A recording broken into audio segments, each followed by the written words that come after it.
Gate 14 podcast, the Frank the Tank interview episode heard around the world. Everything, I mean, could the vibes be better, boys? The Blue Jays won a series. We're about to drop the most electric hound on the mound shirts. Announcement alert. And us three are back together where the boys are buzzing. This is consecutive episodes with the boys back together. You love to see it. JR, how's Cali treating you? Is Gray May done or what? It's still going on, man. The weather's still shit, man. There's been a couple more sunny days to be honest, but you know what? It's been good. Pops is coming down this weekend. No way. Wow. Company dime, so I'll be eating well. Yeah. No, it's going great here, boys. It's going great. You love to hear that. And me and Avery we're not planning, but we have brought up the idea of going to LA to visit you for that Dodgers series. That is going. I will say this: that vlog is going to be an hour. That is going to be an idiot zone of a weekend. That will be literally it'd be fun as hell. Obviously, the weekday games trying to get to that field is going to be an absolute fuck! I didn't even think about that. Going to be an absolute journey for the boys.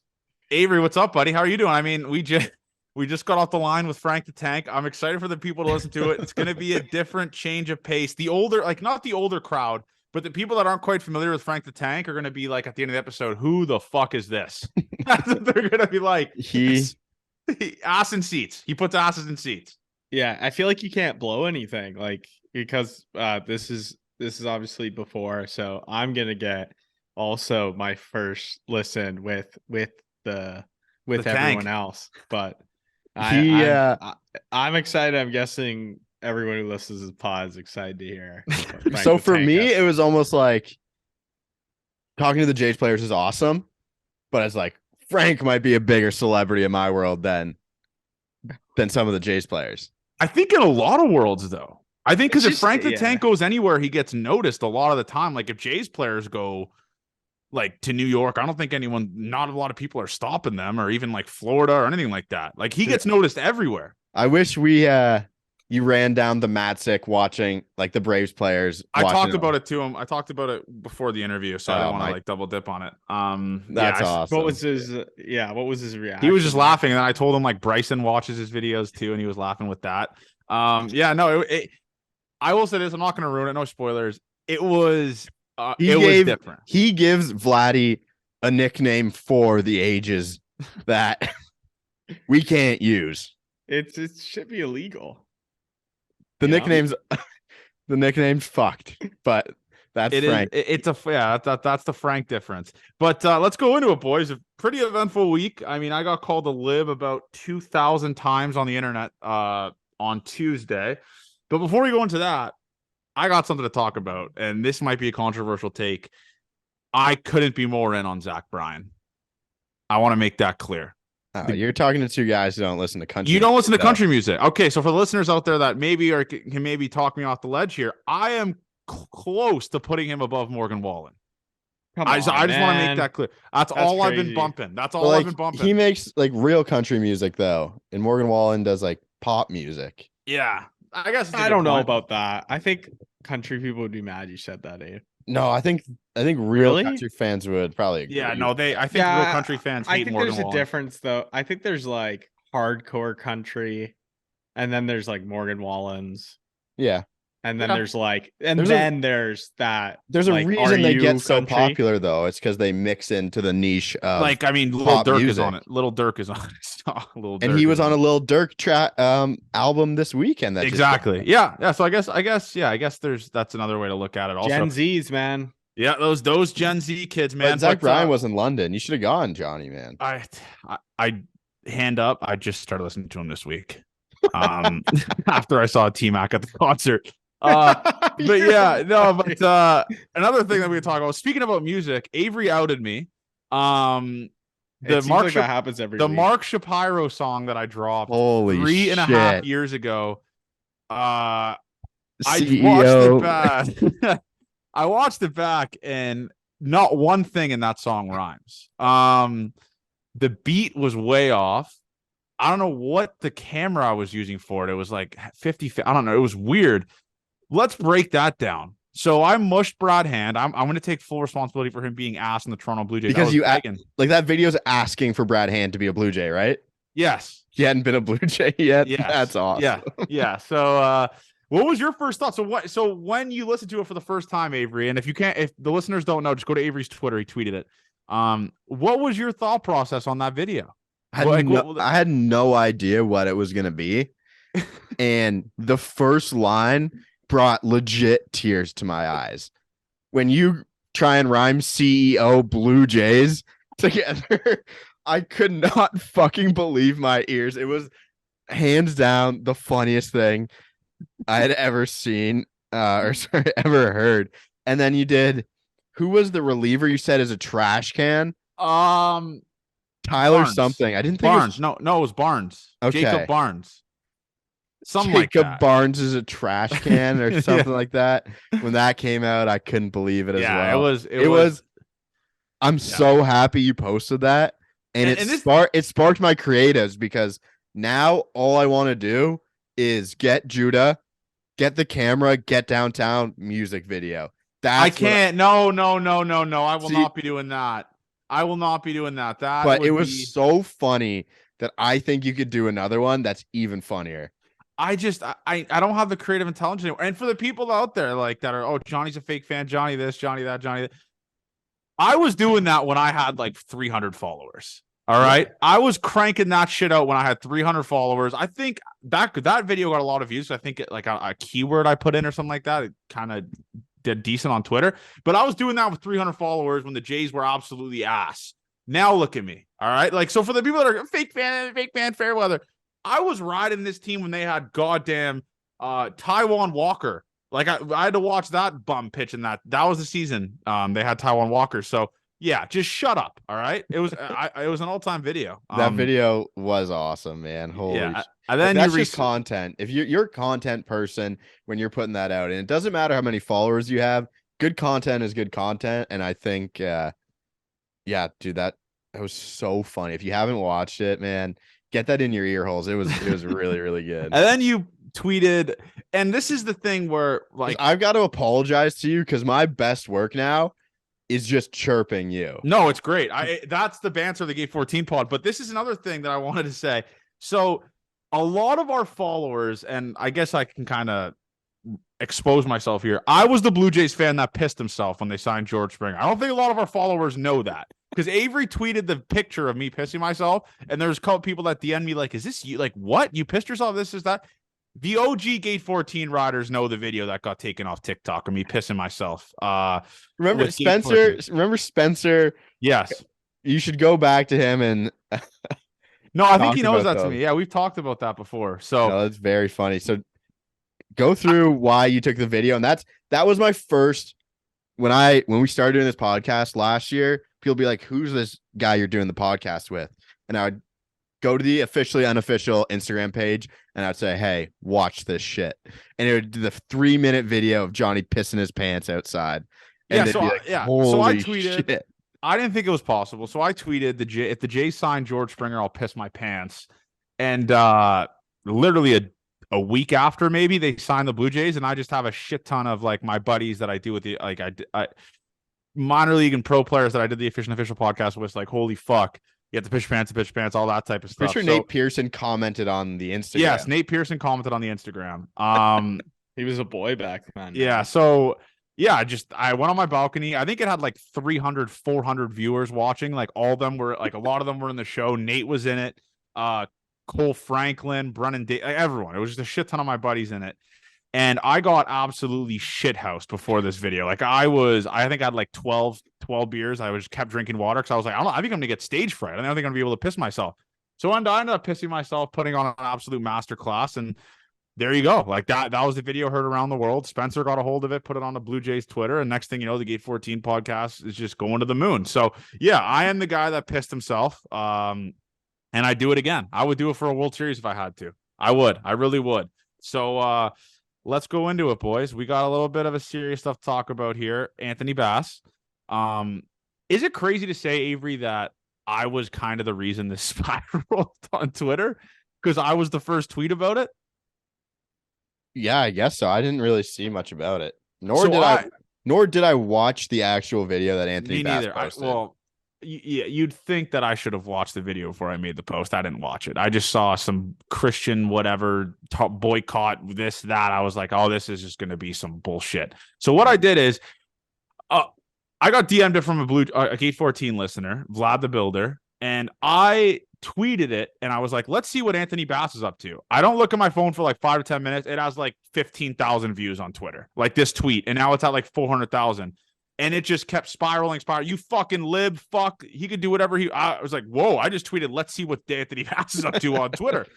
So anyway, so listeners that don't know, if you're living under a rock, he posted a video pretty much saying boycott Target and boycott Bud Light, all that type of stuff with Bible references, John 3:16, like boycott Target's in there. So yeah, he in does, the Bible verse, John 3:16. Yeah, he does that, and it just he does it, he deletes it after, like, I'm assuming Blue Jays PR is like, dude, delete this. What the fuck are you doing? And then I'm assuming he had a conversation with his wife, or they're like, oh, don't fall to the woke mob. So then he reposted it, doubled down on it. And yeah, so that's where we are with that. I think what are your guys' thoughts on the interview, on the statement? The craziest part was him calling them the pride community. What the fuck is that? What's the pride community? What is that? I mean, he's not sorry for what he did. He's sorry that people got mad at him. That's what he should have said. I'm sorry you guys are offended. Well, no, that would be very well, no, if he actually truly had a backbone and truly didn't want, if you know what, Anthony, why don't you fucking get fired from your job for this shit if you really cared about it, huh? Don't fall to the woke mob. I think he's a fucking idiot. The fact that he doubled down on that is such a slap in the face to the people of that community. But breaking down that apology, and I was talking about it with you in the car, Avery, him saying, let's make this quick. What the fuck? All right, let's make this quick. That's how he started off the statement. And then he kept calling them the pride community and started throwing his entire family under the bus. Like, oh, I have family members and friends in this community. Do you think they were in... My buddy made a good point about this. Do you think his family were like individually texting each other like, oh shit, like who's gay in this, and like who in the family is gay? Anthony Bass just outed his family members. Yeah, it's a weird topic to discuss. I made the Twitter video about it. Just don't make these beliefs public. Just have them inside. If you make them public, then you're obviously going to get scrutinized, whatever side of the argument you lead on. I think it was really dumb to post it. I'll have JR, the corporate guy. What were your thoughts on it, man? It's such a weird discussion. I think he's a fucking idiot for posting. It's like you can never win talking about it. Like I like correlating it to what happening in hockey, like because it's like it happened twice where like two players where the religious thing and they said they weren't going to do it, and it's like, but they did it in the sense though they like went to the media and answered questions and did all that, and they stuck by what they believed in. And so like the fact though, I think that he came in, did this statement that was like everyone, like it was 100% rehearsed, and then didn't take questions. He obviously didn't mean it. So like he didn't so care. the Jays probably said, do that or you're gone. So like, well, John Schneider told him to apologize. Yeah, John to the Schneider. team. Yeah. It's interesting because it's like, would the hockey of one would have been better? Like, would have been better if he just stuck to what he believed in, or was the fake apology better? Like, I don't know. I think the fake apology makes it worse because it's the real slap in the face. Like, this guy's gonna pretend that he gets shit when you know he doesn't. Yeah, that's a good point. The other point is, you're a public figure. You should know you're gonna get like roused from the people.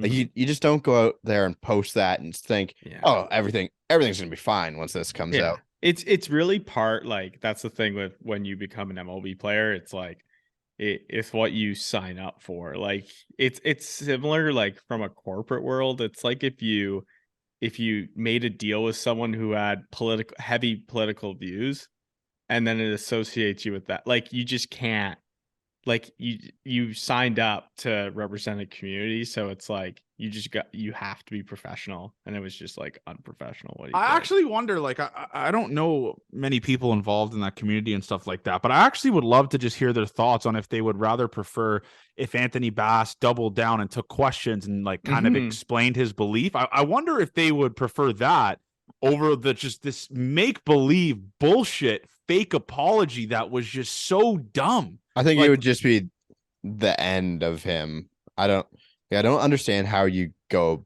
about this. Yes, there's no correct way. Because There's no correct way. I certainly don't know, nor should be like the talking head of it. There's no right.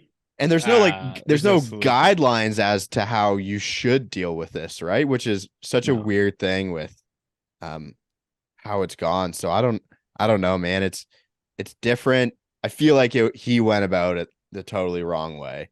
And the thing is, like, the baseball people feel that way. A ton of people feel that way. He's not like in a small group. There's a ton of Americans. I said 90% of baseball feels that way. But the thing is, they're not brain dead and stupid enough to put it on all their social media platforms and continue to double down and get like and just have people mad at them. That's the difference. I guess that's all we can say with that. I will never like Anthony Bass. I just think just keep that shit in house, bro. Like, don't affect him. And let's go from a team perspective here. Two things he's done this season, while for the most part pitching like shit. Two off-field distractions. It doesn't matter how you do it. Being an off-field distraction is never good in the clubhouse. Yeah. So people could agree with him. People cannot agree with him.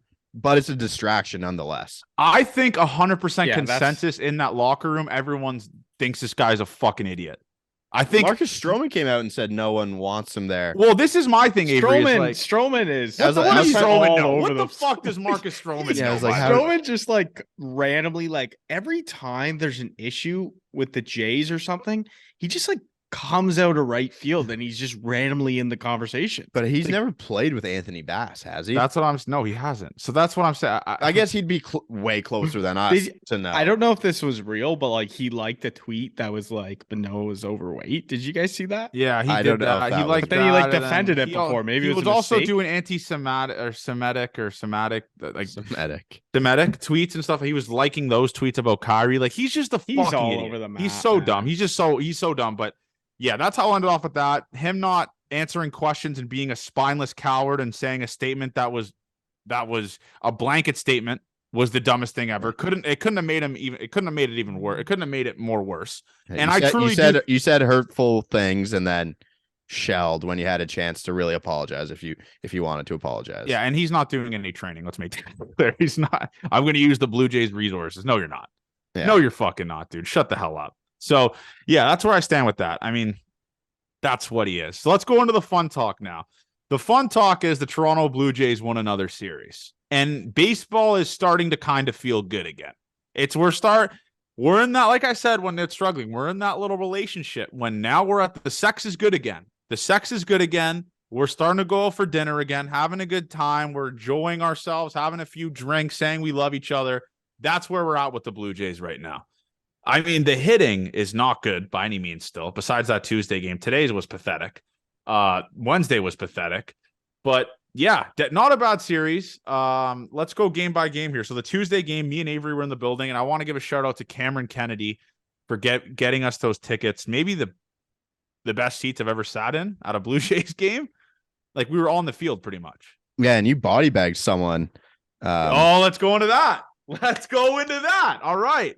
There was also a Gate 14 listener like two rows in front of us, and he's like, "Yeah, I was just watching the game, and Gate 14 podcast is just talking behind me." He's like, "I knew it sounded familiar." But anyways, this was a all-time Johnny Junta body bag that happened, JR. So there's this fucking hero with, I will say this, he's with a good-looking woman. He is. Credit to him for that. I'll tip my cap to that. So you know how the seats are. It's the 100, so we were in 114 or 117. I don't remember. 117 L. So we're on the left side. So those seats are all 101, 102, 103, 104. And then the right is 1, 2, 3, 4, right? Everyone knows that. Those are the seats go. It's the hundreds and then the ones, left, right. So This guy's walking down to his seats playing hero ball, and he is talking to this group behind us, this innocent group that are just like literally learning the game of baseball, enjoying it, just doing these little like whatever, having small talk. And he's like, "Get out of my seats, bro." And then he kept saying, and he was like, we're seat 3 and 4. You guys are 3 and 4 right there. These are my seats. Just like, and then at one point he was like, Avery, did he say like, just shut up and get out of my seats to them? Yeah, he's like, I'm not playing. Like, shut up, get out of my seat. Because they were looking at their phones. They're like, no, these are seats. So I let it slide for a couple seconds. Little Johnny was crawling in the crosshair. And I turn around and I say, hey, man, seats 3 and 4 are on that side of the section. This is 103, 104. So why don't you go to your seats over there? No. Like, I was like, he kind of said that. I was like 3 and 4's over there. I kept reiterating that to him. I kept hammering that into his head. I was like 3 and 4's over there. And then the group behind me was like, thank you, man. I kind of I was playing hero ball. I felt like I just saved someone's life. And so this guy did his little fucking innocent little he had to turtle over to the other side. Turtle to 3-4. And when he said that to the people, just whatever and get out of my seats. That was that's when everyone kind of looked. That was like the steam out of my ear. I looked back. I was like, this is 103, 104. So 3 and 4 is on that side. And then he immediately looked and he looked at the seat. Like they looked at the seats behind him and they're like, yeah, this 4-eyed freak is fucking right. This guy just body bagged him. You were like, I'm the fucking captain. And I couldn't stop. I couldn't stop looking over and just seeing if he was going to give me a look like, you motherfucker. Because I would have kept going. I wouldn't have stopped. But it was an all-time body bag. And me and Avery, this old guy in front of us was just the best. Jared, you have to listen to this bet that I took. So Avery, the old guy? No. So Avery bet under 9.5 in that Tuesday game, right? Mm-hmm. And they scored 9 runs in 3 innings. So me and Avery are continuing to just fuck around and be like, oh, it's dead. This shit's dead. Yeah. Like I said this is the worst wager of all time. No less than 15 times. And you know when a guy is like obviously listening to the conversation you're having, but like doesn't want to include themselves and intrude, he just kept like giggling at me and Avery's little like discourse with it. Mm-hmm. And so they go like 3 or 4 scoreless after that. And me and Avery are we continue to say, oh, this shit's dead. Like whatever. 14.5's a good look, all this type of stuff. And he's giggling. And after every single like double play ball or end of an inning, he kept like looking back at us and just doing like a giggle, like you motherfuckers might have this. And the 8th inning, I think leadoff guy gets on Yimi Garcia in the 9th, I think it was. And me and Avery are like, here we fucking go. They're gonna just make us do this to the 9th. Double play ball. The old guy looks at us. I don't know if he fist pumped. I don't know what he was doing, but he was like celebrating with the boys. And then the greatest part is his wife is beside him. I'm assuming they've been together for like 50 years, like they're old. And he's explaining to his wife why we are celebrating a double play ball in like a 7-2 baseball game. Like he's like, listen, honey, they have under 9.5 and this game is at 9 right now. So they don't need any more runs. It was the greatest dialogue of all time. Like just mansplaining to his wife why these 2 degenerate idiots behind him are sweating, are cheering on when the Jays get out, like when the Jays players get out. It was all time. Like I'm wearing my Jays jersey and I'm happy every time, but there was a couple double plays in huge spots, and it was the best bet I've ever hit in my life. So that was awesome. Shout out to that guy. I would love to have a beer with that guy. Yeah, he was just like like that song. I think it's a Dierks Bentley song or something like that, where it's just an old guy meets this guy at the bar. And he just leaves his entire inheritance for him. He's like, fuck my kids. I'm leaving it for this beauty. That's the guy. That guy gives me those vibes. He would, if he passed, he would give you and I his inheritance. That's that's a Billy Currington song. Billy Currington. Yes. Billy Currington song. Yeah. There you go. Old people they rule. People are crazy. They just don't give a fuck. Yes, like they'll go up to the person that like you would never go up to talk to and just fucking talk to them. Like, I was kind of raised by my grandparents, like because my parents were working and stuff like that. I actually like old people more than like if you're in like the 40 to 50 range, whatever, 55, 60, 70, I think you're just the salt of the earth. I don't like you could just I think old people are the best. I love the wisdom they have. They don't judge you for being stupid. That's why I love that. Like me and Avery were being absolute idiots. We just kept saying, "Oh, this is fucking dead." Masterclass this, masterclass that, and he was just eating it up like he was just listening to the Gate 14 podcast. It was all time. It was all time. You love to see it. But yeah, shout out to Cameron Kennedy for those tickets, man. That was best seats I've ever been in, I think, in my life. So let's go into that game. Alec Manoa, or wait, was that Alec Manoa was Tuesday, right? No, No. Tuesday Wednesday. was Yusei. Where are we at with Yusei? Because obviously a lot of people were not happy with the quote unquote process, whatever the fuck that means. 5 walks again. A 2-run nuke in the Standing O for his 500th strikeout, which is crazy. Is like Kevin Gossman might hit that this year. But yeah, no, you say just 5 innings. The first inning was tough. I think I said we're dead. You say stands, it's over. You say is dead, and then he goes 4 scoreless after that. I just think he's a really good 5 pitcher, and I don't understand why people are just moving the ball, moving this, moving that. He is the 5th pitcher on the Toronto Blue Jays. All right, I know now he's kind of the 4th with Monbloa, just having meltdowns after meltdown after meltdown, but. He is the 5th pitcher, and this is what a 5th pitcher does. If he gives you 5 innings with a chance to win with 2 runs, why the fuck are we complaining? Why are we complaining? That's kind of where I've been at all the time. Like, let's not worry about his xFIP, his Sierra, his strikeout minus walk rate. Let's see how many times he can keep the Jays in the game. Who cares if he walks a bunch? Keep him in the game. Give him a chance to win. That's what he does. It's different than your top end guys that you should be paying a lot of money. Yes. I know we do give him a decent amount of money, which is problem on the front office, but where he is in his career right now, I said this probably a month ago. Let's look at how many innings he goes each game, and let's see if he leaves with a lead or a tie game or down 1. That's what's important when Kikuchi throws. Yeah, it's just people are like expecting this. Well, it makes sense. Like, if you want to be in that realm of looking at stats, his aren't good.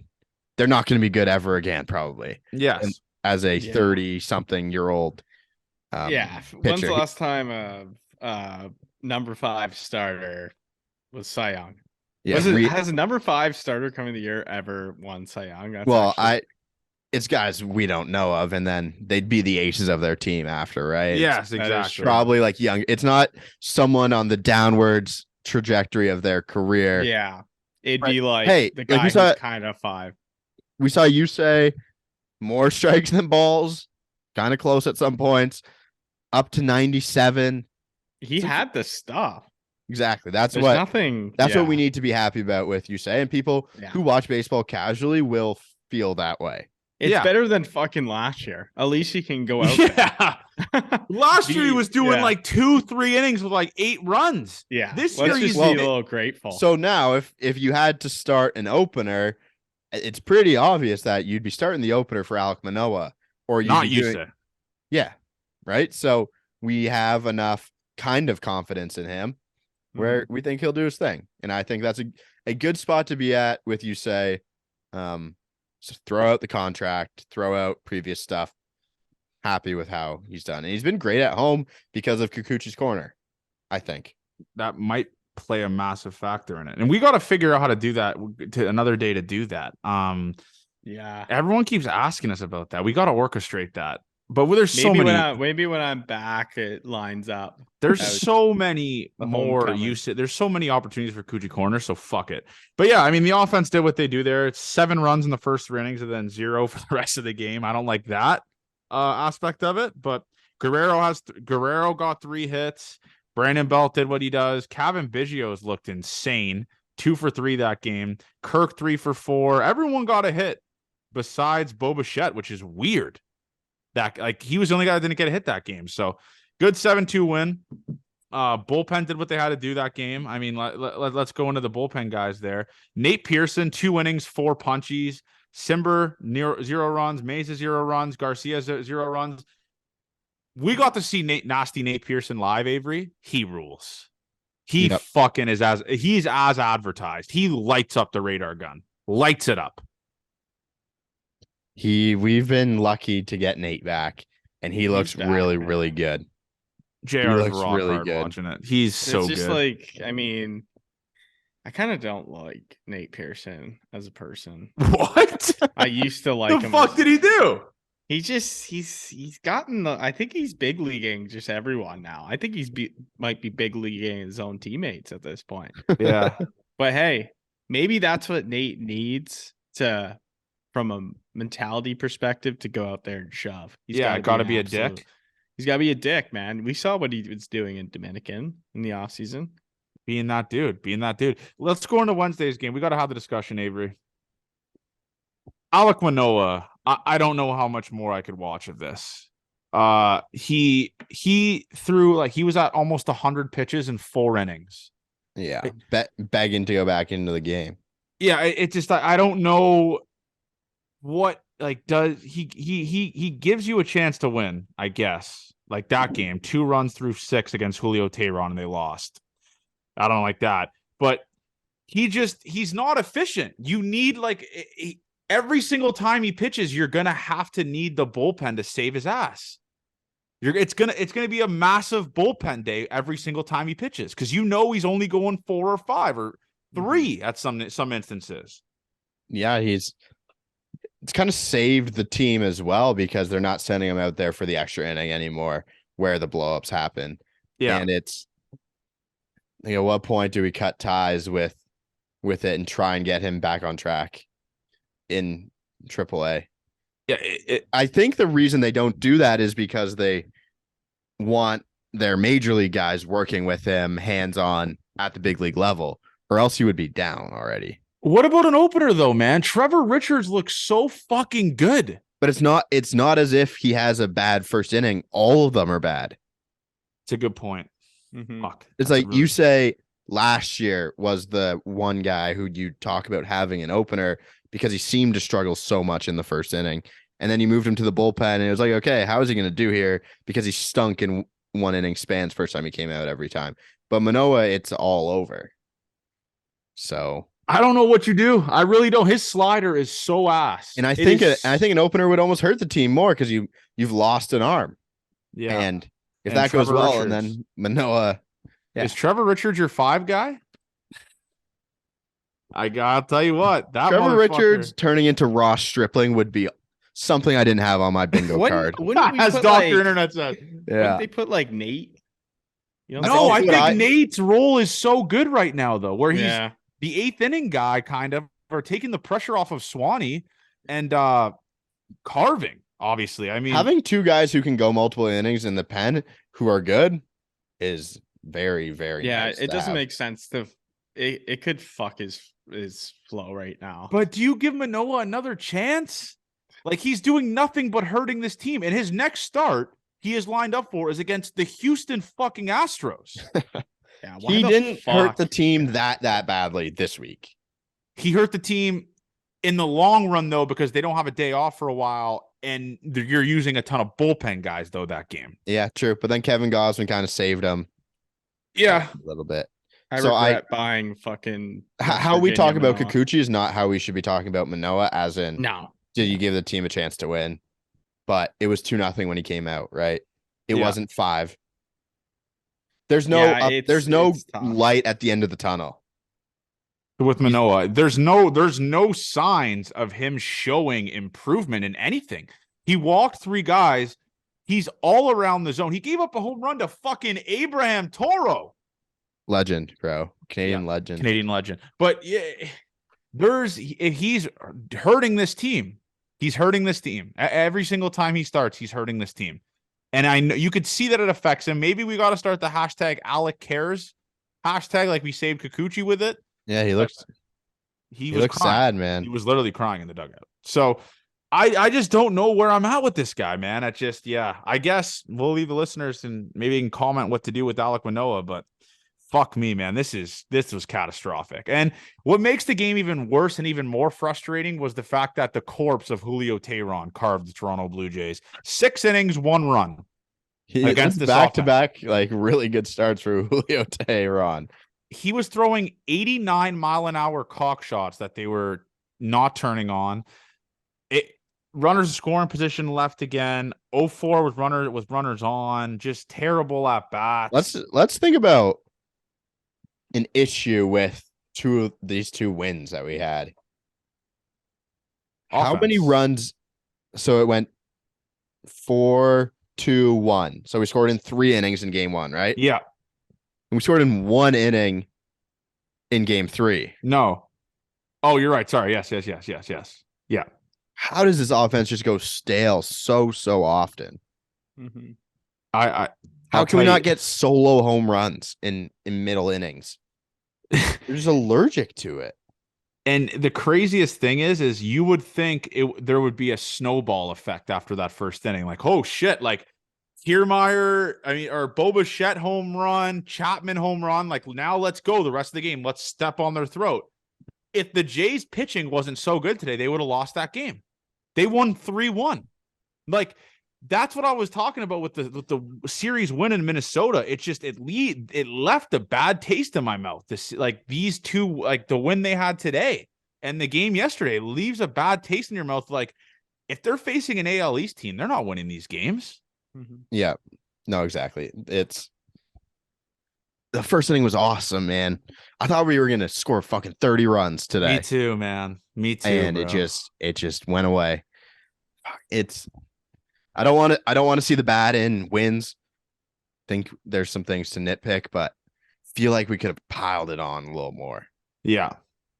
It was today's was really frustrating because a lot of chances against not good pitching and they didn't capitalize. I mean, well, like whatever, the Tuesday game we talked about, like the Wednesday game with no hitting, that was whatever. Today's game, we got to shine a light on this.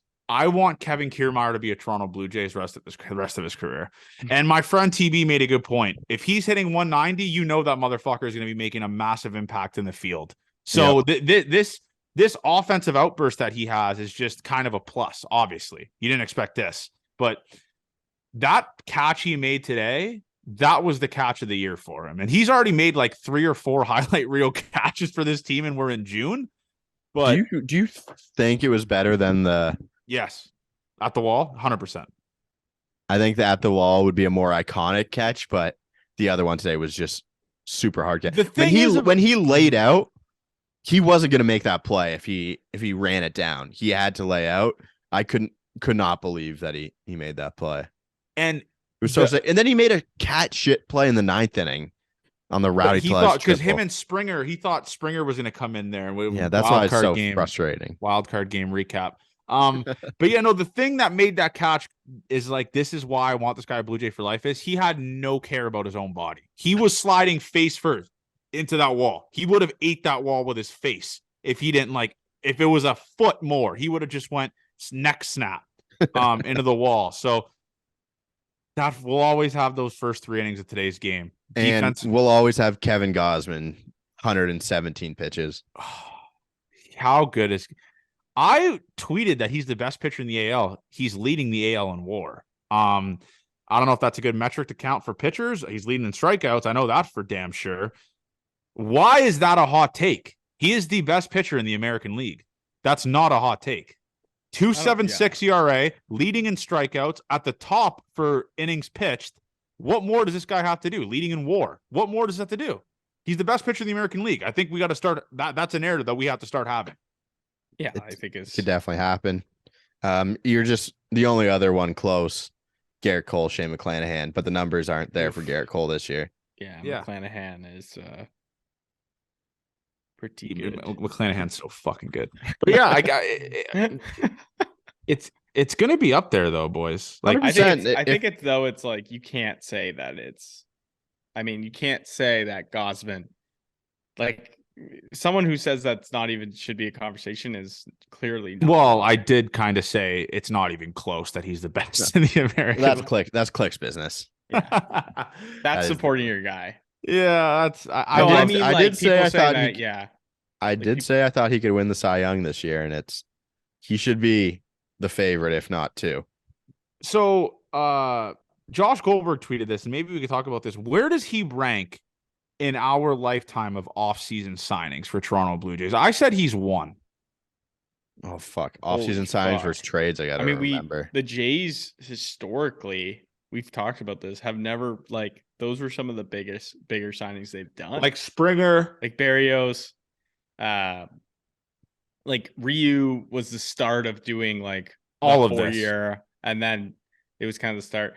I mean, this was always gonna be front office took a risk because like the injury concern of Gosman coming in. He's had some sketchy years. And going NL West So, to AL East isn't a yeah. very favorable thing for pitchers historically. So Yeah. I mean, you gotta tip your cap to management. Was It Robbie paid Ray off. I mean, trade or Yes, he was traded from the D-backs. was he traded? I thought they signed him. No, I think he was traded from the D-backs. Because I No, know I he's in the think D. I think this goes up as I think the best signing. I think for sure. I don't even think be it's honest. necessarily close. No, Like, Springer one's going to be close at the end. Springer of it. one, yeah. but Springer this is one my was- thing, though. Springer has been shadowed with injury doubt and stuff like that. Knock on wood with Gossman. Yeah. But Gossman's been out there every 5 days and given this team a chance to win every single 5 days in his entire Blue Jays tenure.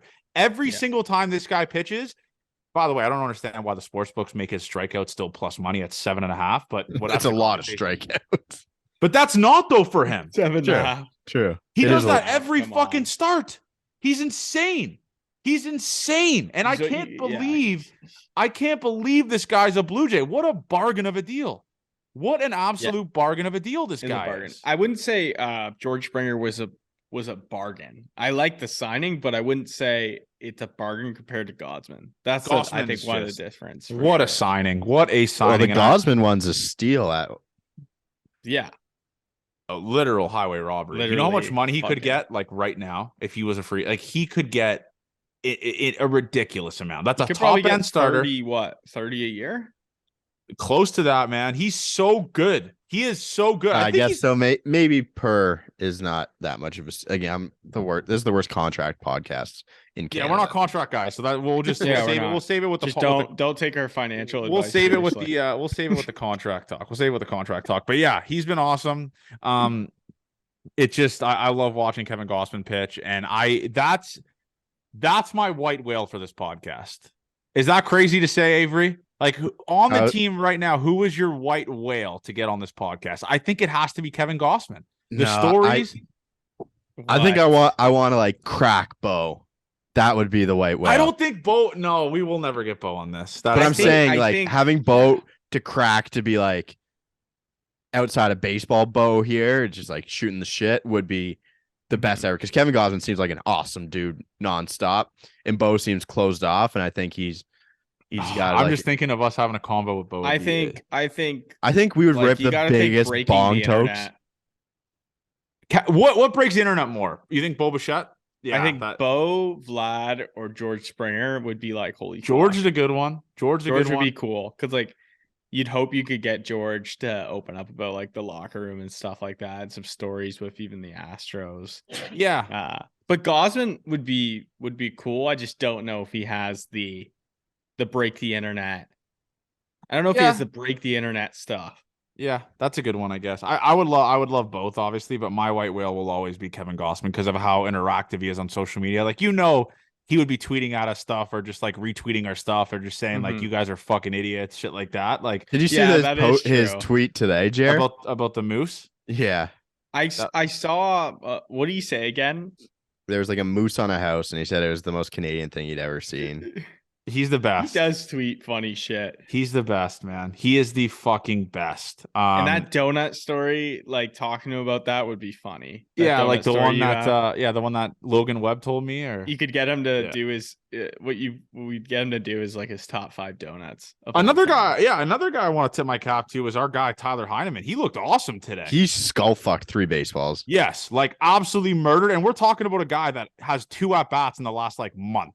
The Toronto Blue Jays throwing runners out at second, skull fucking baseballs. That's a good depth piece. Like I think he's a switch hitter. I should know that. We interviewed the fucking guy, but yeah, I mean he is a switch hitter. like that's a good depth piece to have if he can at least like just give you some of that. He was mashing baseballs today, mashing them against decent pitching.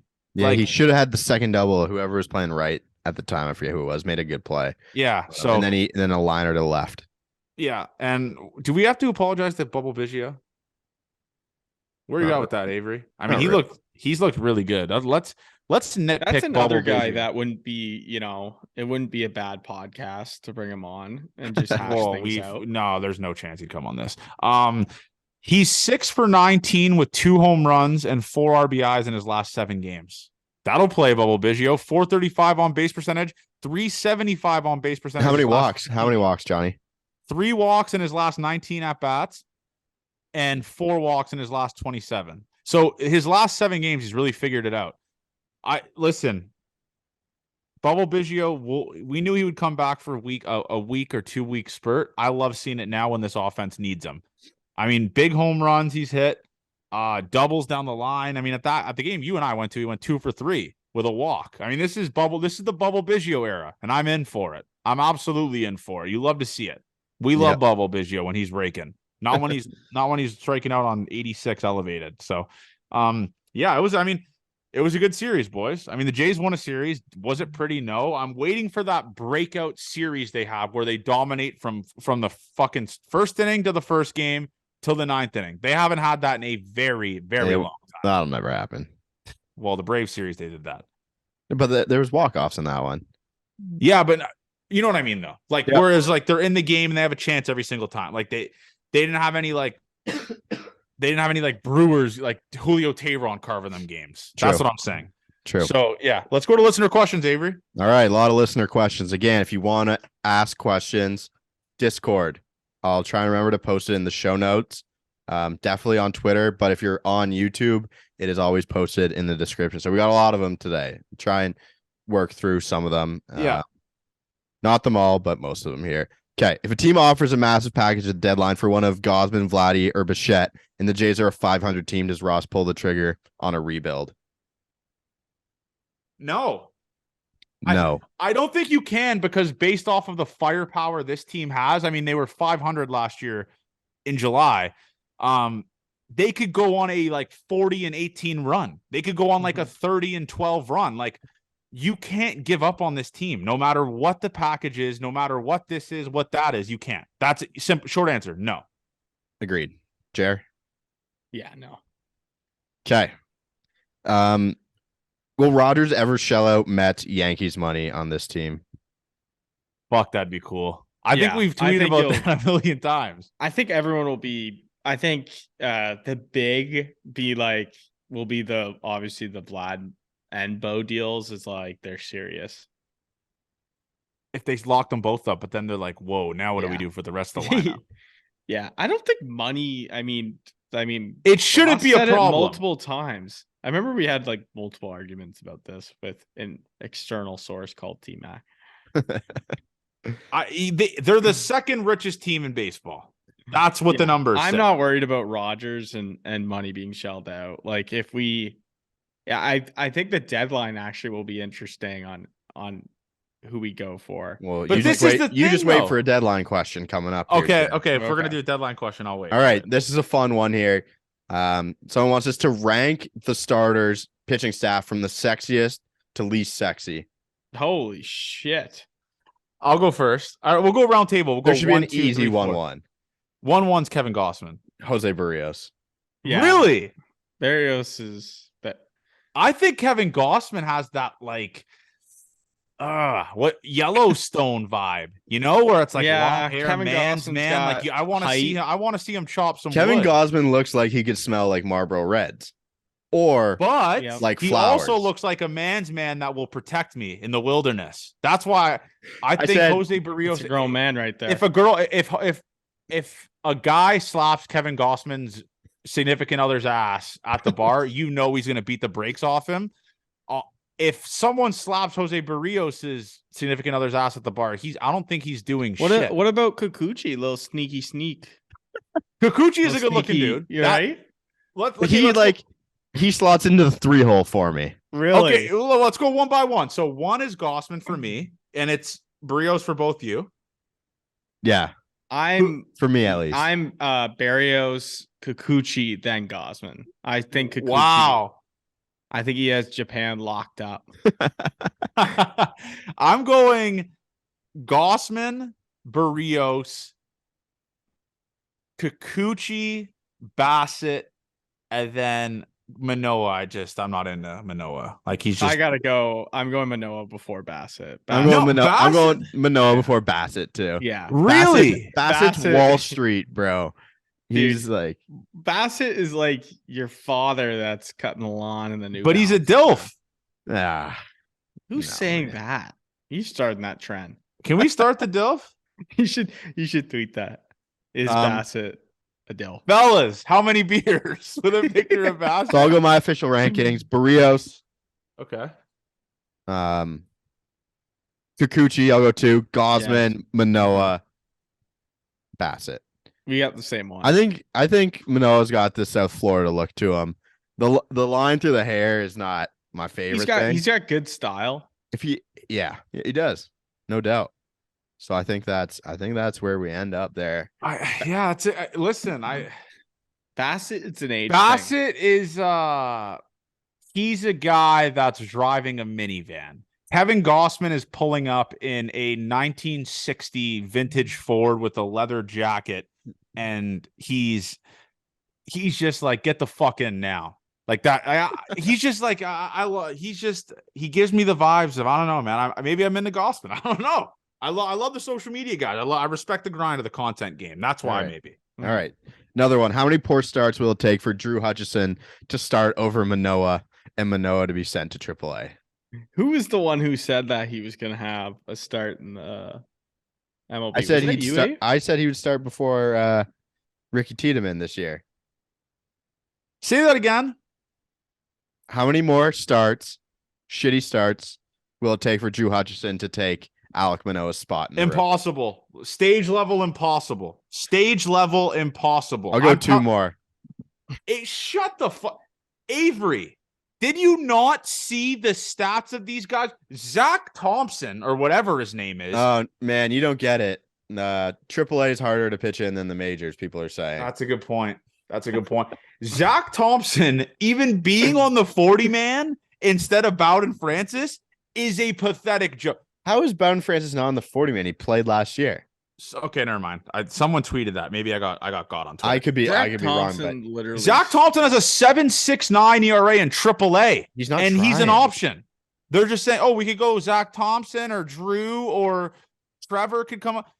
It's Trevor Richards or bust for me. I don't want to see that bum Drew Hutchinson even anywhere near the Rogers Center mound. I don't want to see that bum. I think it'd be a nice little reunion if we got him back. Yeah, standing O.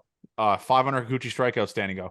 Zach Thompson is the worst pitcher in the entire system. That is what I'm going to take to the grave. He fucking sucks. I want an at bat against Zach Thompson. I do. I really do. I want an at bat against Zach Thompson. I really do. All right. Bowden Francis, though, he's carving in AAA. 2.69, 2.89 ERA. So I could be sold on Francis starting instead of Manoa at one. Didn't you have him on your pod? Yes. Worst podcast. I deleted it. The only one you've ever deleted, right? Yeah. It never touched the airwaves. The podcast heard around the world. Did you delete it, or do we still have the file to give a sneak peek? No, I deleted it off my computer. Didn't even post it on One of the crazy things Johnny does, I saw this the other day. As soon as he takes a video, he deletes it off his phone as soon as it's posted. Really? Yeah, I don't like having storage. Do you have OCD? Yes, I do. Every picture that's on my phone is a picture that I need or use, or like a meme picture that I'm Can gonna you tell use us later. how many pictures you have on your phone right now? Where does it say? 73. Oh my Oh, god, that's so 70? low. John, man, How many do you have? I mean, I don't even I have look. 5,140. What? I guess I have OCD because I just Are don't you like lining up the 500 highlighters? of these are Are you lining screenshots, up the though. highlighters? Yes, in school? I have Yeah. OCD with that stuff. Yeah. I did All not right. expect that from Johnny. Neither did I. I thought he'd be a clusterfuck. Okay. Yeah. Realistic and unrealistic trade deadline wishes. Holy fuck. I have an unrealistic one. Corbin Burns. Yeah, Yeah, this is my Spencer thing. Strider. And I Ronald talked Acuna. about this with someone before. Who in the flying fuck are the Toronto Blue Jays going to trade for a massive trade chip? Or Elvis, man. That is it. That is it. Stro show. maybe. No, but what I'm saying is, JR, is the Jays have no assets to be like to a team like, oh, this is enticing. They have no one. Zach Thompson? Is that Zach Thompson and a Relvis for Tim Anderson? Is that what you're doing? Well, yeah, like if you try and get, I think a realistic one is Liam Hendricks, but who are they going to trade for him? It just depends what he has left on term, because you could do a pretty decent deal, like a Hader-ish type deal last season, but they were trading Yesiri Ruiz, I'm pretty sure, which is a pretty big prospect. So I think Hendricks could find a way to get done. Maybe. I still. Who do you guys want? I mean, it'd be. I don't know. I don't know. I'm trying to think of like what we can actually afford. Like, is probably a back end rotation arm if we need it at the time, or a bullpen piece. Like Zach Greinke coming back. Yeah. I don't even know, man. Like I said, this front office. The White Sox is intriguing though. There's a lot of starters who are. But Avery, this front office has fucked us because there's no trade chips. One of the worst farm systems in baseball. Like, there's no one to add to a package for anyone. Yeah, our farm system is. I can't even answer that question for you. I really can't. I can't because I should have given you unrealistic. Shohei Ohtani. There you go, Jer. Thank you. Unrealistic for me is a Tim Anderson or Liam Hendricks type. That's unrealistic. I think Liam Hendricks is realistic. Okay, sorry. Unrealistic is Tim Anderson or Corbin Burns. Tim Anderson would be sick here. He would fucking rule. Wow. I mean, that would be.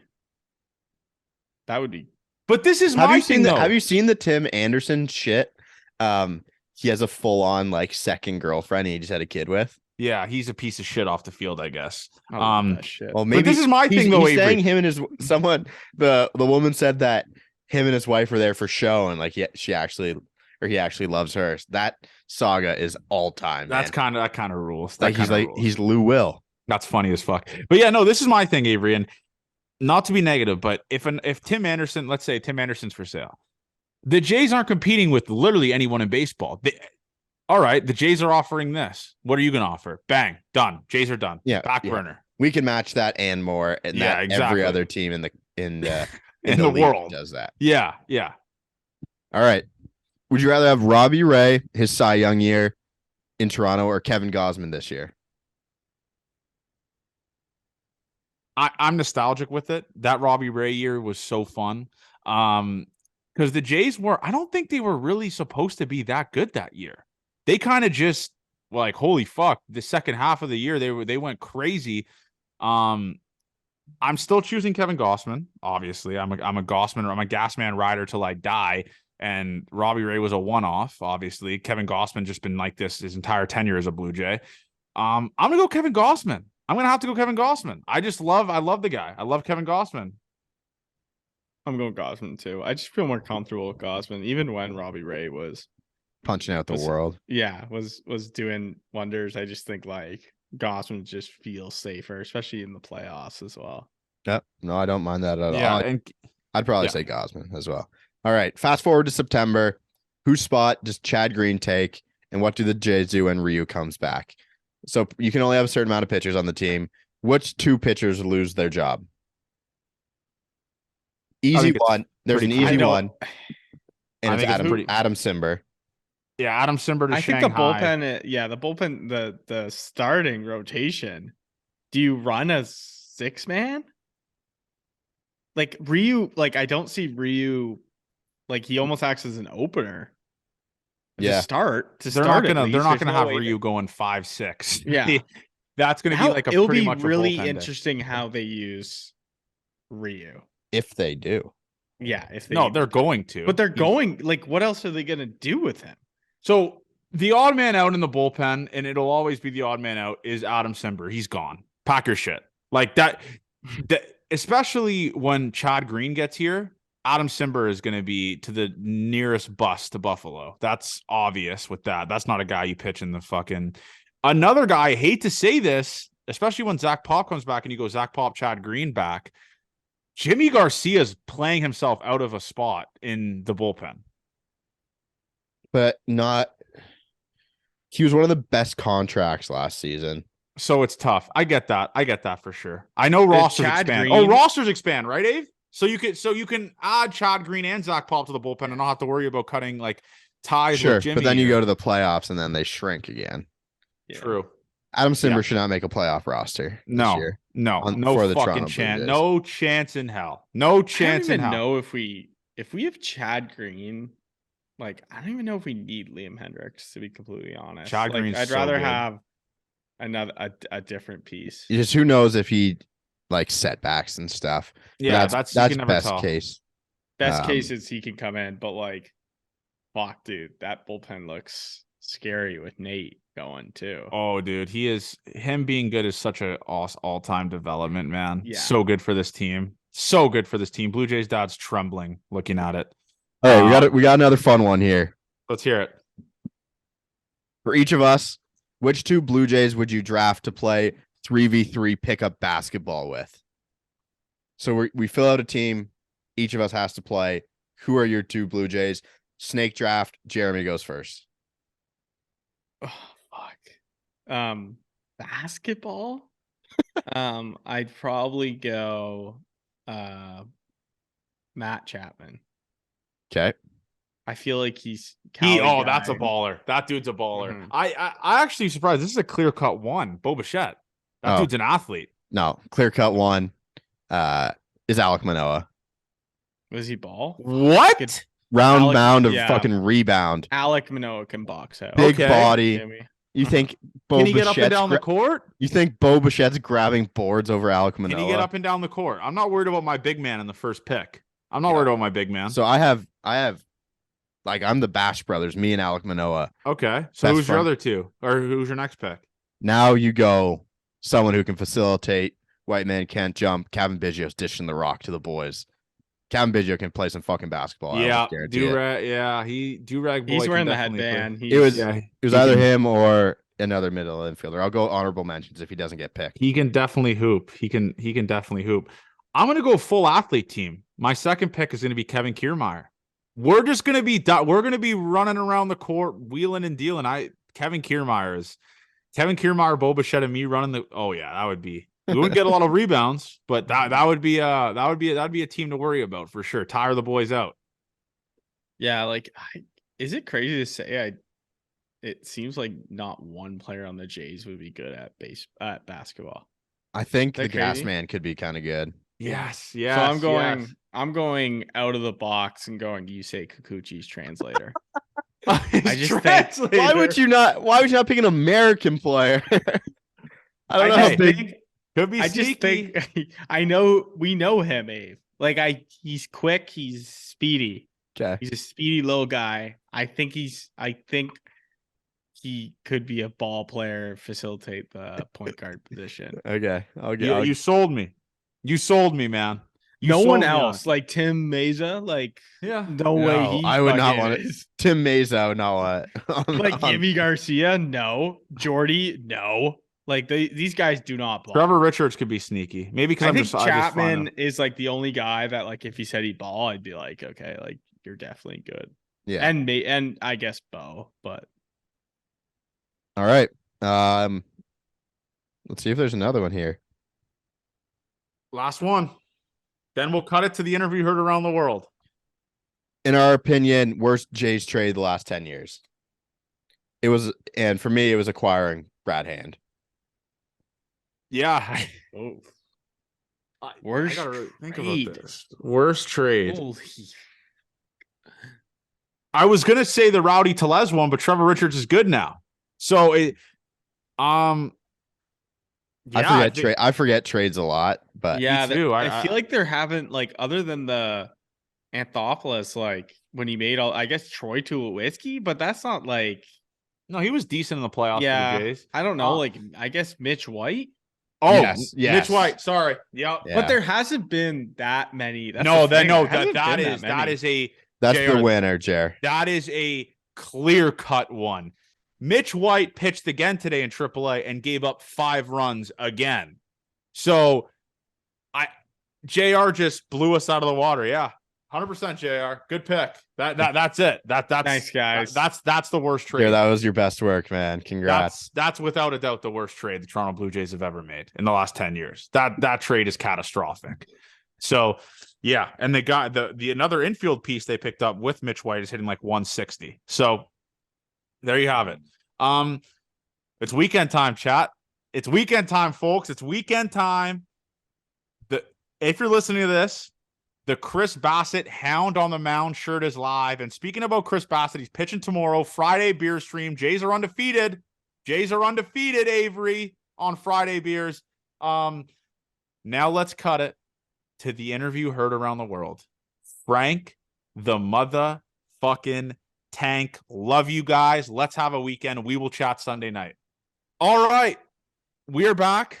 Series preview, Mets, Blue Jays, and we had to get the Mets fan known around the world.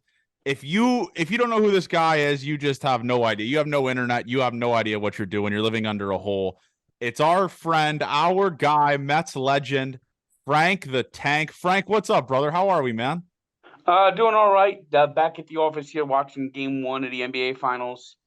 Doesn't look like it's been much of a game. Maybe the Heat can make a fourth quarter charge. Did you bet on the Heat? Is that why you're mad, or what did you take tonight? Heat plus 8.5. Looking good.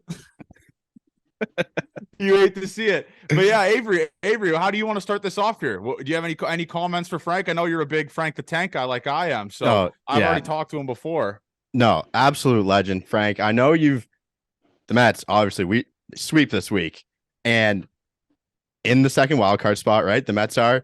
But how would Frank the Tank fix this team? What are the things that make this Mets team a World Series contender this year? I think they need another starting pitcher, bullpen help, and another bat. So exactly what the Jays need. That's the exact same thing. What the Jays need is pitching, and more pitching. What do you think of the Alek Manoah stuff? I got a name for him. Uh-oh.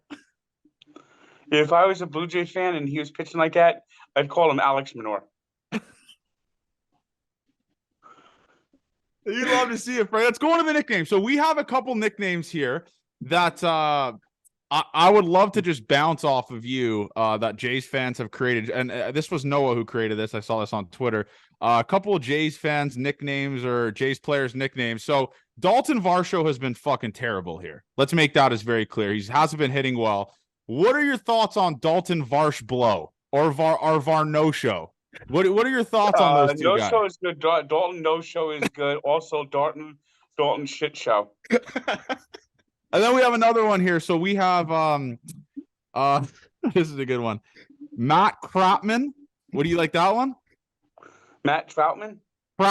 Matt Kropman. Crap. Oh, that's easy. Crap man. Vladimir Guerrero No Hits Jr. What's happening to him this year? I heard he's not doing too good. No, he's not. He hasn't hit a home run at home, Frank, the whole season. Yeah, 0 home runs at home. 0. You and I have the same amount of home runs as he does at the Rogers Center. Not great. What's another one? Vladimir Putin Guerrero. Yeah, that's another good one. Boba Shit is another one, but he's the best hitter on the planet, so we can't really come up with that one. But so let's go into the series here, Frank. So obviously the Mets underperforming. Obviously, you got Vogelfat running the show there. Where do the Mets stand with you right now? Is this a contender? Is this a playoff team? Where are they at right now? Because they just swept the Phillies. I haven't seen enough consistency yet. I think they got to at minimum take 2 out of 3 from the Blue Jays. That's not what I like to hear, especially beating the Brewers. But who's one guy? Let's go into the positives before we go into the negatives.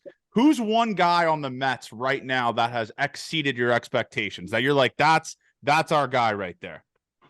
Alvarez is starting to exceed my expectations. Otherwise, nobody has. Why is he hitting in the 9 hole? Because Buck Showalter is a moron.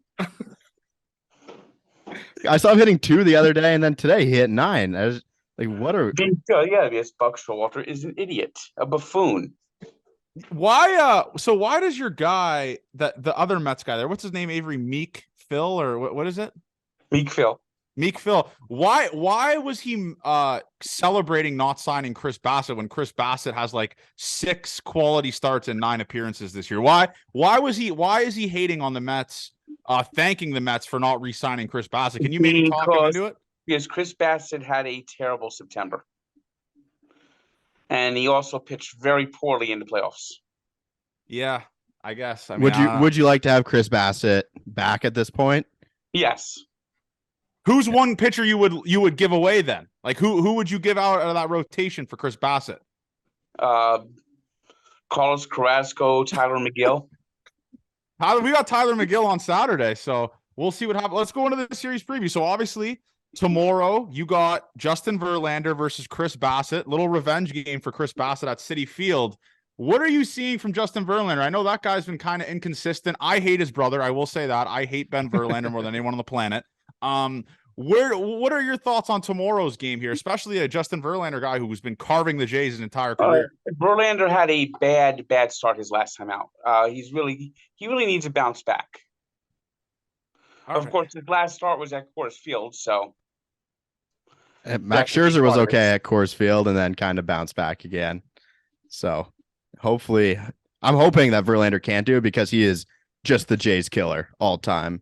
Like, it's going to be a no-hitter again against the Jays. It's like, what are we going to do with this one? He needs to pitch well because I think Bassett's going to have a good game tomorrow. Yeah, Bassett revenge game, man. I mean, and of course, they're going to have Daniel Vogelbach batting 5th. Standing at the plate, watching all the balls. So what's the deal? What's the deal with Vogelbach? Like, is his walk rate up, Avery? Like, why does everyone say he just never swings the bat? Like, is his OBP high? I don't know. Why is it? Yeah, he doesn't. He literally does not swing the bat. He has struck out looking 25 times this year. Frank, would you take a team, a roster full of Daniel Vogelbach or full of Darren Ruff if you had to choose? At least Darren Ruff will swing the bat and probably could play the field somewhat. Vogelbach can't play the field. He can't run. He can't hit against left-handers. And now he doesn't swing. Yeah, what does he do then?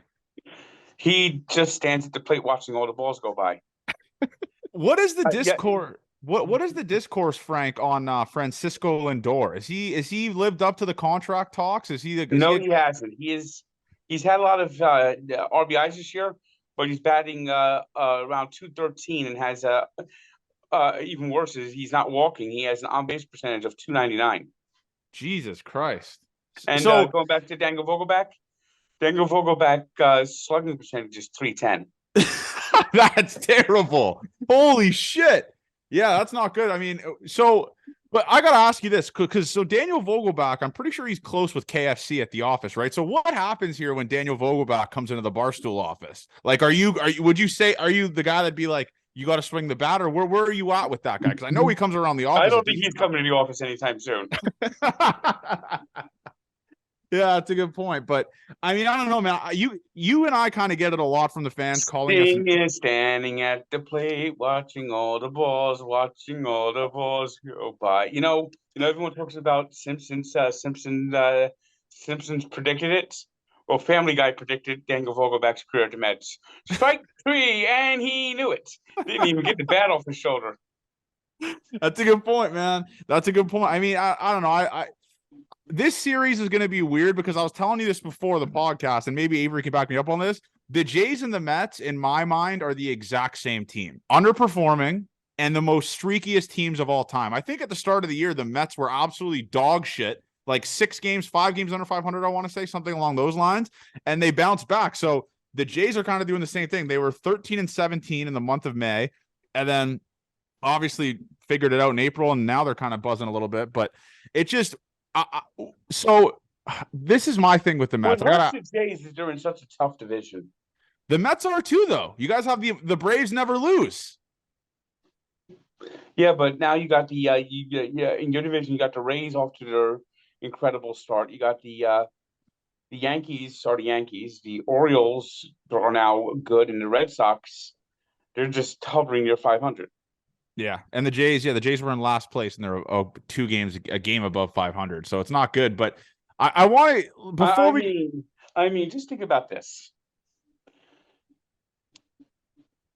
at some point someone decided, okay, we're gonna put the Tigers in the Central Division, and we're gonna keep the Blue Jays in the East. Yeah, I mean, just imagine if the Blue Jays were in the Central Division with those five shitty teams. The The Central divisions Division might be the dumbest thing ever created. Like, how is Toronto and Tampa in the same division when you can drive 4 hours to Detroit? Cleveland dumb. 6 hours away by a drive. Yeah, It's crazy. very dumb. Who's the guy you hate most on? Like, let's see if there's like a little bit of a hatred. Who's one guy you hate on the Toronto Blue Jays, Frank? Who's a guy that you're going to be rooting against this week, or do you have none? No guys you hate. I just don't see the Blue Jays enough to really hate anybody. That's fine. We're kind of like the American League version of the New York Mets. So that's it's a good place to be for sure. It's definitely a good place to be. But the Saturday game I wanted to talk to you about because that's a weird pitching matchup. And like you said, you hate this guy, Meagle. It's Jose Barrios versus Meagle or Meagle. Tyler Miguel. Miguel is very mid. He sometimes goes out there and he's good, and sometimes he goes out there and he's just a shit show. So if you're handicapping that game, if you're going to pick the game the Mets are going to lose in this series, would you say that's the one with the highest chance? Because Jose Barrios has been lights out, sub 2.5 ERA in his last 8 starts. He's been electric. Is McGill the guy that's going to give the help the Jays put up an 8 spot? Is that the guy? Yeah, he's most likely to do that. That gives me confidence because I mean, this is very Avery. Maybe you could back me up on this. This is a very uneven. Miguel is a fifth starter who is barely a fifth starter. The Mets would be better off if he was in the bullpen and they had another starter. That's the guy who is just.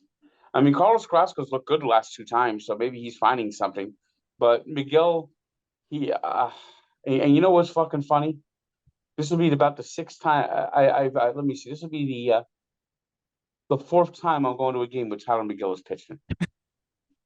Yeah, that's like me and you say Kikuchi. It feels like every 5th starter in baseball is like a guy the fans think should be in the bullpen probably for the best. And but I've had the misfortune of watching Tyler Miguel 4 times now. What's his record in the games you go to? 2-1. Okay, that's not bad. You might be the good luck charm. I'll tell you what. Hopefully I don't have to watch Alek Manoah pitch for this team. I mean, the last time I saw Tyler Miguel pitch, he walked the first 3 batters on 12 pitches. Not great, man. Not great at all. You hate to see it. But what's the Mets record this year with you in the building? Are they positive? Let me see. I went to Miami for the opener 1-1. I was at the home opener. I was at the second game at home. That was another win. So that's 3-1. 4-1 with the Padres game. I had a couple of games rained out. They lost to the Rockies when I was there at Miguel on the mound. That's 4-2. I went to the game where the first game of the Guardians against the doubleheader. So that's 5-2. And I went yesterday 6-2. Holy shit! Are you going to the games this weekend?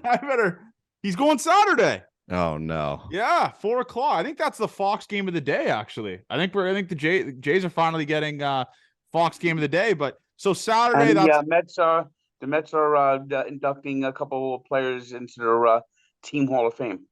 Really? Okay. Wow. So that might be another loss. Changes everything with the legends in the building. That's not ideal. Let's go into Sunday's game, Frank. Before we get you off here, I am all in on how do you say this name, Avery? You're good with the name. Senga. Yeah.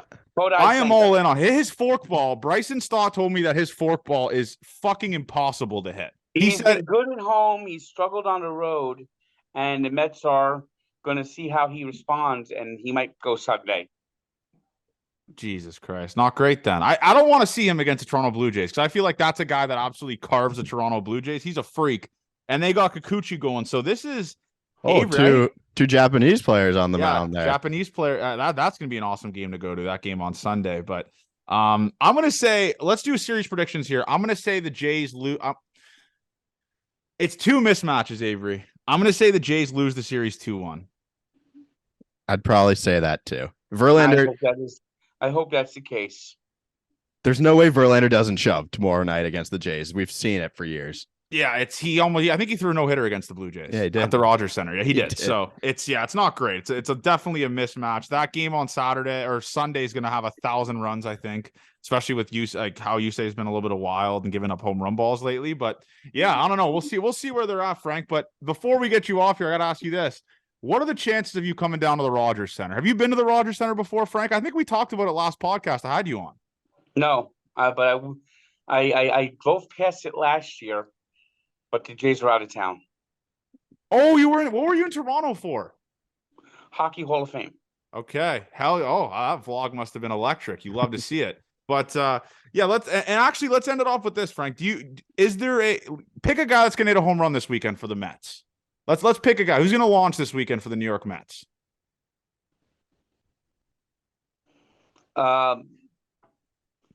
You'll get a home run from Alonso, and you'll get a home run from Lindor.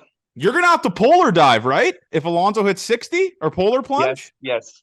That is gonna be must watch. That's gonna be must watch TV. But Avery, do you have any more things for Frank? Maybe a nickname you can give us for someone? I wasn't thinking a nickname. I was thinking what he thinks of some former Toronto Blue Jays and Mets players. Which one he hates the most out of these? Okay. Jose Reyes, Jose Bautista, Kevin Pillar, Marcus Stroman. Marcus Stroman's just a fucking asshole. He's the worst. Has he blocked you guys on Twitter yet? No, I'm actually surprised. We haven't really had to go after him because he hasn't been on the team since we've really done this. Jose Bautista wasn't really a Met that long, and he actually hit a walk-off grand slam with the Mets. Jose Reyes is a Met legend who came back at the end of his career and was terrible and is not a good person. Wife beater. Oh, really? Yeah. He was? Oh, I had no idea. When you guys traded him to Colorado, after he went to Colorado, he got charged with domestic violence, and the Rockies ended up releasing him. After his suspension, he came back to the Mets. Oh, okay. What about actually? You didn't even ask him Avery about Kevin Pillar, the Raleigh Killar. You came up with that nickname on my podcast. I mean, you said that nickname on my podcast. What are your thoughts on Kevin Pillar? He is a terrible hitter. He's not great. He's not great. I will say this, Frank, while we end this here, you are an absolute legend here. I don't know if you know this, but your output, your reach in Canada is insane. Everyone here fucking loves you. Everyone always uses your feeble memes, the Braves never lose meme, all that type of stuff. So they love you here in Canada, man. We got to get you to the Rogers Center. I'm telling you, you'll love the experience. And by the way, I actually forgot to ask you about this. What are your thoughts on the Looney Dogs night when they do $1 hot dogs at the Rogers Center Tuesday, breaking records? 50,000 hot dogs. Yeah. That's got to be something else. Hey, you got to. Avery, imagine Frank at a Looney Dog night. Yeah. How about Toonie Dog night? I'll take that too. Yeah. Well, the thing is, Frank, and actually Avery did a taste test on this. The poutine hot dog. We got to get you to try that. I haven't had it. I thought it was disgusting. Look at. Maybe Avery can help you out with that. We got to get you to try a poutine hot dog. I don't know. I'd love to hear your rating on that. Well, I went to a hot dog place in London.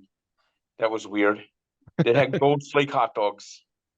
Jesus Christ. Yeah, no, the Rogers Center is trying to do all that. I mean, we'll see what happens with that, Frank. I don't know if do the Mets come? No, they don't come here this year. We go there. They probably come to the Toronto next year. We'll figure something out next year, Frank. And all right, that sounds good. Yeah, and best of luck, obviously, with this weekend. I hope you guys. I mean, I kind of want to see your videos about talking about the Blue Jays if they beat you guys. I will say that. Me being selfish, I hope the Jays win the series.